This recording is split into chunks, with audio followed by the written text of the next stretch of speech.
Hey, church, pastor's note time.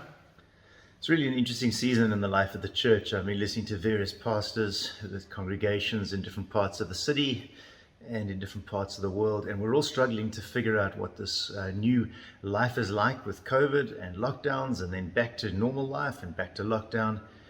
The reality is the church needs to be resilient in this season. We've managed to deal with persecution. We've managed to deal with ideological persecution from political parties.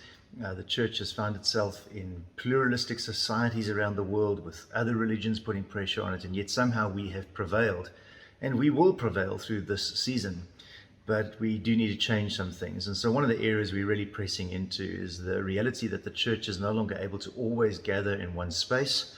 In fact, more and more as churches are planted into burgeoning new communities, even finding land where we might have buildings and a place to worship is going to become more and more difficult.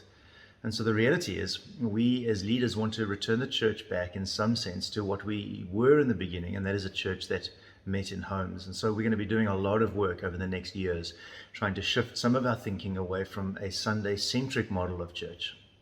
Hey, listen, we're not saying Sundays aren't important. We love worshiping. I love hearing people around me sing. I love seeing the band up front. But the reality is we may not always be able to do that. And so we have to find better, healthier, and ultimately ancient rhythms that the church did right in the very beginning. So for the next 8 weeks, we're going to be using Sunday mornings to leverage some of the time that we have on hand to invest into leaders and interested people in the life of the church. This is open to all. You do need to book on Quicket, so go check our website out for more details. But we're going to spend the next 8 Sundays really investing into people, trying to shift some culture, instill some vision.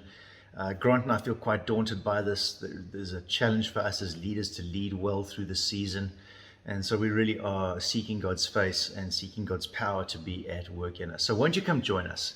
Come be part of something new, something exciting, something that will hopefully allow this church to be far more resilient in the future, far more effective in our neighborhoods, making disciples. And ultimately, when we pray, thy kingdom come, we will be part of that, and we want you to come and join us. So plug in, find on our website all the details you need to come and join us on Sunday mornings. And we're really excited to see what God's going to do with us over these next few months. Keep praying for us, please, as leaders. We really need God's wisdom and God's power to be at work in us. And our prayer, as always, is that we would be a church that really affects the neighborhoods and the communities in which God has planted us. God bless you. Have a great week. We'll see you online at Church at Home.